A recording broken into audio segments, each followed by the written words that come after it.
అందరికీ నమస్కారం. ఈరోజు వస్తుందని నా గురించి నేను చెప్పుకోవాల్సి వస్తుందని ఎప్పుడు కల్లో కూడా అనుకోలేదు. చరిత్రలో చాలామంది మీద నిందలు పడటం, వాళ్ళు చాలా ఇబ్బందులు పడటం అవన్నీ కూడా పుస్తకాల్లో చదువుకున్నాం, నేను చాలా విన్నాను. కాకపోతే నింద పడితే ఇంత నొప్పిగా, మోయలేనంతగా, అరవలేనంతగా ఉంటుందని ఈరోజు నాకు అర్థమైంది. సో ఈ మెసేజ్ పెట్టక కారణం ఏంటంటే, చాలామంది family members, friends, well wishers అందరూ కూడా ఫోన్లు చేయటం, మెసేజ్లు పెట్టడం చాలా ఆందోళనకరంగా అన్నారు. వాళ్ళందరికీ ఒక మెసేజ్ ద్వారా నేను క్లియర్ చేస్తే బాగుంటుంది, కొంచెం తర్వాత నిజాలు ఎలాగో బయటకు వస్తాయని చెప్పి ఈ మెసేజ్ పెడుతున్నాను. అసలు నా ప్రస్థానం ఎలా స్టార్ట్ అయిందో అందరికీ తెలుసు. 2019లో గవర్నమెంట్ చేంజ్ అయినప్పుడు, అమరావతి రైతుల కష్టాలు చూసినప్పుడు మొదలైన నా ప్రస్థానం. అప్పటి నుంచి ఏం చేశాను, గవర్నమెంట్ ఎగెయినెస్ట్గా పోస్ట్ పెట్టాలంటే భయపడే రోజుల్లో ఒక సైనికుడిలాగా ఎదురు తిరిగి గవర్నమెంట్కి ఎన్నో కార్యక్రమాల్లో పాల్గొన్నాను. ఇప్పటివరకు అమరావతి చనిపోయిన రైతులకి ఆర్థిక సాయం చేసిన వాళ్ళు నేను మొదటివాడిని. పాదయాత్రలకు కానీ, హెల్త్ క్యాంప్స్కి కానీ, కరోనా వచ్చినప్పుడు ఇబ్బందుల్లో ఉన్న వాళ్ళకి కానీ, తర్వాత అన్నగారి లిటరేచర్ కమిటీలో జాయిన్ అయిన కాడి నుంచి అన్నగారికి సంబంధించిన గవర్నమెంట్కి ఫేవర్గా, గవర్నమెంట్కి ఎగెయినెస్ట్గా ఎన్నో సాంగ్స్ చేయించడం జరిగింది. ఆల్మోస్ట్ 25 సాంగ్స్ చేయించడం జరిగింది. అన్నగారి లిటరేచర్ కమిటీలో వైస్ చైర్మన్గా నా జర్నీ మొదలైన కాడి నుంచి ఇప్పటి వరకు కొన్ని వేల గంటల వర్క్ చేయటం, తీసుకున్న ప్రతి ప్రోగ్రామ్ని ఎంతో డెడికేటెడ్గా వర్క్ చేయటం, గ్లోబల్ నెట్వర్కింగ్ పేరుతో ప్రపంచంలో ఉన్న అన్నగారి అభిమానులందరినీ ఒక తాటి మీదకి తీసుకొచ్చి జస్ట్ మీటింగ్స్ పెట్టి వాళ్ళని మోటివేట్ చేయటం కాకుండా, వాళ్ళకి ఏమి అవసరం ఆర్థికంగా, టెక్నికల్గా వాళ్ళు డెవలప్ అవటానికి అన్ని రకాల సహాయ సహకారాలు ఉండేటట్టుగా ప్లాన్ చేసి ఎన్టీఆర్ యూనివర్స్ అనే దాన్ని పెట్టడం కూడా జరిగింది. చాలా దేశాల్లో మేము ఈ కార్యక్రమాలు నిర్వహించడం జరిగింది. ఈ మధ్యనే రీసెంట్గా న్యూజిలాండ్, ఆస్ట్రేలియాలో కూడా చాలా విజయవంతంగా 5 ఈవెంట్లు బ్యాక్ టు బ్యాక్ చాలా వెల్ ప్లాన్డ్గా సక్సెస్ఫుల్గా చేసాం. ఏ కార్యక్రమం ఇప్పుడు దాకా పెట్టుకున్నా చాలా సక్సెస్ఫుల్గా చాలా బాగా జరిగింది. ఎక్కడా కూడా ఈ 6 ఇయర్స్లో గవర్నమెంట్ మీద ఫైట్ చేసినప్పుడు కానీ, అన్నగారి కమిటీలో ఉన్నప్పుడు కానీ, ఈవెంట్స్ చేస్తున్నప్పుడు కానీ ఎప్పుడు కూడా నేను JNTR వెబ్సైట్ కూడా చేయటం జరిగింది. దానికి నేను CEOగా ఉన్నాను. ఇన్ని బాధ్యతల్లో ఎక్కడా కూడా నా మీద సింగిల్ నెగిటివ్ కామెంట్ లేదు.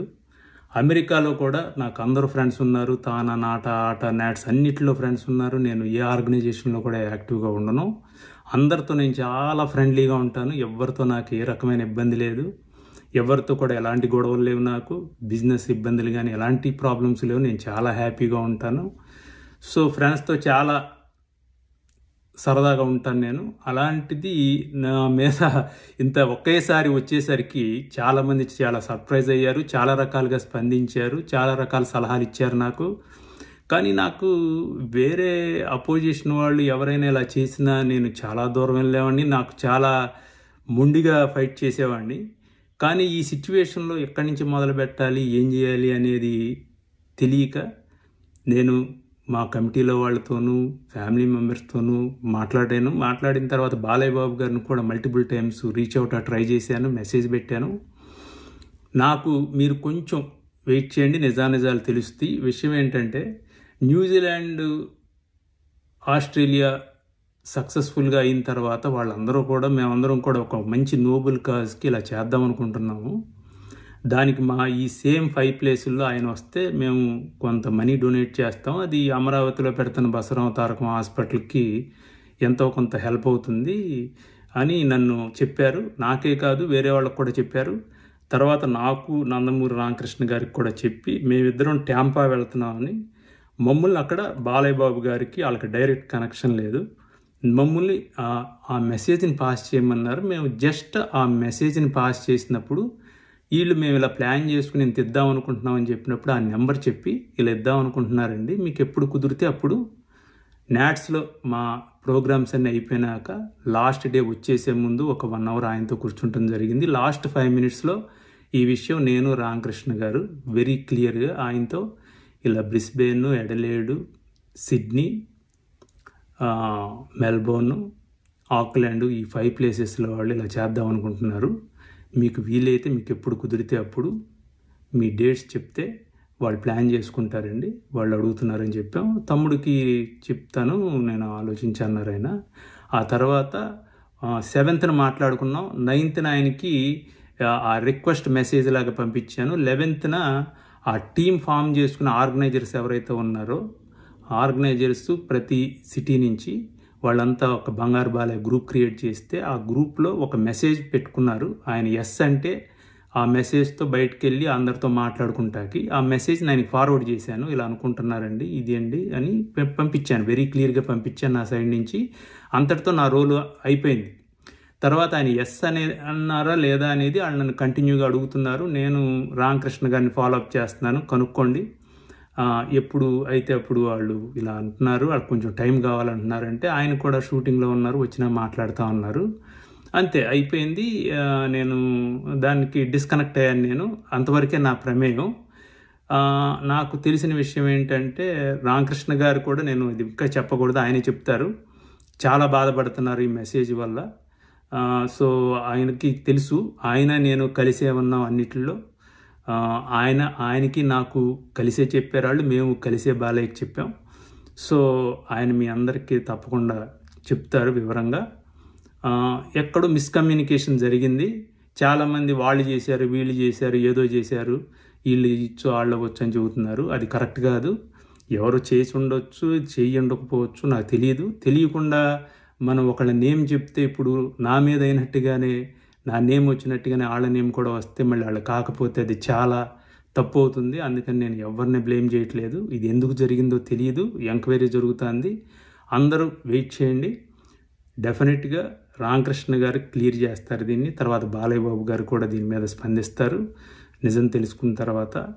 దీంట్లో ఎక్కడ ఎలాంటి కలెక్షన్స్ కానీ ఏమీ జరగలేదు. ఆర్గనైజర్స్ అందరూ కూడా బాలయ్య బాబు గారికి వీడియో మెసేజ్లు పెట్టారు, చాలా క్లియర్గా పెట్టారు. మీరు కూడా సోషల్ మీడియాలో 1 or 2 చూసుంటారు. నేను ఇంకా బయటకు వద్దు, బాలయ్య గారికి పెడితే బెటర్ అనుకుని రామకృష్ణ గారు ఇచ్చిన సలహా మేరకు బాలయ్య బాబు గారికి పంపించారు వాళ్ళంతా. సో ఆయన రెస్పాండ్ అయిన తర్వాత నేను ఇంకా రెస్పాండ్ అవ్వాల్సిన అవసరం కూడా ఉండకపోవచ్చు.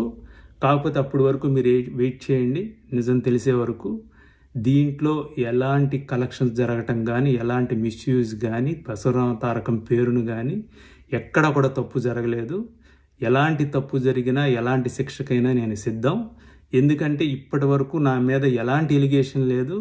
ఇన్ని ప్రోగ్రామ్స్ నేను ఎంతో చక్కగా ఎక్కడా కూడా నెగిటివిటీ లేకుండా చేయటం జరిగింది. ఎక్కడ ఏ ప్రాబ్లం ఉన్నా నేను సాల్వ్ చేసుకుంటూ వెళ్ళేవాడిని. అలాంటిది నా మీద పడిన దీన్ని నేనే చెప్పుకోవాలంటే నాకు చాలా సిగ్గుగా ఉంది. కాకపోతే ఈ సిట్యువేషన్ ఎవరికి రాకూడని సిట్యువేషన్ ఇది. అందుకని నేను దీని గురించి ఇంకా డీప్గా వెళ్ళలేకపోతున్నాను. అదే అపోజిషన్ పార్టీ వాళ్ళు ఎవరో చేస్తే చాలా డిఫరెంట్గా నేను రియాక్ట్ అయ్యేవాడిని. కానీ నాకు అనిపించింది ఏంటంటే ఏదన్నా మిస్కమ్యూనికేషన్ ఉన్నా ఏదున్నా డైరెక్ట్గా రామకృష్ణ గారికి చెప్పొచ్చు, నాకు చెప్పొచ్చు, నన్ను అడగొచ్చు, లేకపోతే వేరే వాళ్ళని ఎంక్వైరీ చేయొచ్చు, తర్వాత ఏదైనా చేయొచ్చు. కానీ దీంట్లో ఎవిడెన్స్ లేదు, ఎక్కడా జరగలేదు. మరి ఎందుకు ఇలా జరిగింది, ఎలా జరిగింది అనేది నాకు తెలియదు. బాలయ్య బాబు గారితో నేను మాట్లాడే ప్రయత్నం చేస్తున్నాను, ఇంతవరకు అది అవ్వలేదు. రామకృష్ణ గారు కూడా ట్రై చేస్తున్నారు. సో ఇది తప్పకుండా దీని గురించి మీకు డీటెయిల్ ఇన్ఫర్మేషన్ వచ్చే వరకు దయచేసి వెయిట్ చేయాలని కోరుకుంటున్నాను. ఎలాంటి పుకార్లు నమ్మొద్దు, ఎక్కడ ఏమీ జరగలేదు, ఎలాంటి కలెక్షన్స్ జరగలేదు. మనీ తీసుకుని ఇలా చేసే పనులు నేను ఎప్పుడు చేయలేదు. నాకు అలాంటి హిస్టరీ ఎప్పుడు లేదు, రాదు కూడా. ఎవరిని కనుక్కున్నా ఎప్పుడైనా నేను రెడీ, ఎలాంటి శిక్షకైనా రెడీ. ఇలాంటి పని జరిగిందని తెలిస్తే ఇప్పుడే కాదు ఎప్పుడైనా సరే, నాకు అలాంటి అవసరం లేదు. నేను ఇంతకుముందు చేసిన నా వర్క్ చూసి బాబు గారు నాతో అంత ఇదిగా ఉన్నప్పుడు కూడా నన్ను అడిగినప్పుడు నేను ఏది ఎక్స్పెక్ట్ చేయనని తెలిసి ఆయన ఎంతో హ్యాపీగా ఫీల్ అవుతారు నన్ను కలిసిన ప్రతిసారి. ఎలాంటి ఎక్స్పెక్టేషన్స్ లేకుండా, ఏది లేకుండా నేను ఇంతకాలం ఈ 6 years నుంచి చూస్తే నేను ఇంత చేశాను. నాకు వెనక్కి తిరిగి చూసుకుంటే నాకే చాలా ప్రౌడ్గా అనిపిస్తూ ఉంది. ఒక్కోసారి ఇన్ని కార్యక్రమాలు నేనే చేశానా అని.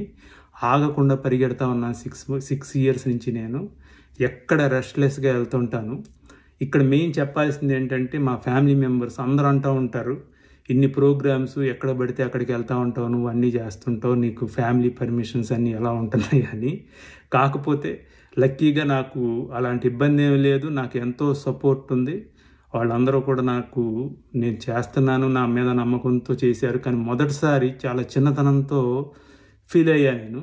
ఎందుకంటే అంత నమ్మకంతో నా కొడుకు, మా వైఫ్ వీళ్ళందరూ కూడా నన్ను ఎక్కడికి వెళ్ళినా ఒక క్వశ్చన్ కూడా వేయకుండా నన్ను ఇంత ఇదిగా రెస్పెక్ట్ చేసినప్పుడు, నా సైడ్ నుంచి ఇంత మరకపడినప్పుడు వాళ్ళకి ఎంత బాధగా ఉంటుంది. వాళ్ళ ముఖం చూడాలంటే నాకు ఇది పడినందుకు ఇది లేదు, వాళ్ళని చూసినప్పుడల్లా నాకు చాలా చాలా బాధగా అనిపిస్తుంది. సో నేను ఎవరికన్నా సారీ చెప్పాలంటే నా వైఫ్కి, నా కొడుక్కి సారీ చెప్పాలి ఇంత జరిగినందుకు. అందుకని నెక్స్ట్ వీడియోలో అవసరం రాదని అనుకుంటున్నాను. వచ్చినప్పుడు మీ అందరితో మళ్ళీ మాట్లాడతాను. నమస్కారం.